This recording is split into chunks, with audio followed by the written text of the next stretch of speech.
1875-76 წლებში სვანეთის პატარა სოფელი ხალდე იქცა საქართველოს ეროვნული წინააღმდეგობის ციხესიმაგრედ, სადაც ყოველი კოშკი იყო გმირის სული, ხოლო ყოველი კაცი თავისუფლების სიმბოლო. ეს გახლავთ ამბავი ხალხისა, ვინც უარი თქვა მონობაზე, ვინც სიბნელეს ბრძოლით დაუპირისპირდა და ვინც სიკვდილის წინ გაუგავხეს მღეროდა.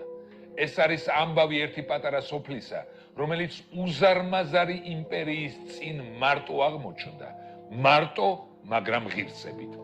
ეს ხალდეს ისტორია, გმირის სვანებისა, რომელთა თავგანწირვის მაგალითმაც ბევრი გააოცა. ეროვნულ-განმათავისუფლებელი მოძრაობა საქართველოში მე-19 საუკუნის პირველ ნახევარში აქტიურდება. კახეთისა და მთიულეთის აჯანყებები, საეკლესიო ბუნტი დასავლეთ საქართველოში. საუკუნის მეორე ნახევარში კი აქცენტი ეთნიკური თვითშეგნების აღორძინებაზე გადადის. ამ პერიოდსვე მიეკუთვნება აჯანყება სვანეთში. სოფელ ხალდეში 1875-1876 წლებში. ის, რაც რუსებმა მოახერხეს საქართველოს სხვა კუთხეებში, ვერ განახორციელეს სვანეთში, რადგან სამთავროს გაუქმების შემდეგაც ვერ შეძლეს რეალურად ამ კუთხის დამორჩილება.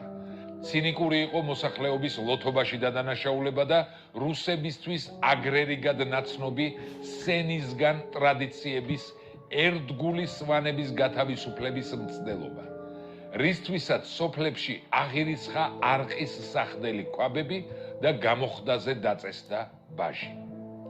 კონფლიქტის პროვოცირება ადგილობრივი თავადის, თენგიზ დადეშქელიანისგან მოდის.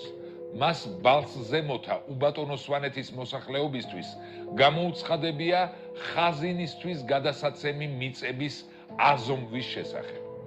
ასევე მისთვის უნდა მიეწოდებინათ ცნობები, რა რაოდენობით ჰყავდათ პირუტყვი, ხარჯ-როხაცხენით დაწყებული, ძაღლითა და კატით დამთავრებული. მათზეც გადასახადების დასაწესებლად. ხალხს ამ გაუგონარი განზრახვის გამო თხოვნით მიუმართავს დადეშქელიანისა და ბოქაულისთვისაც. შუამავლად ჩამდგარიყვნენ მთავრობის წინაშე. შემდგომ კიდევ უფრო განსაცვიფრებელი ამბავი ხდება.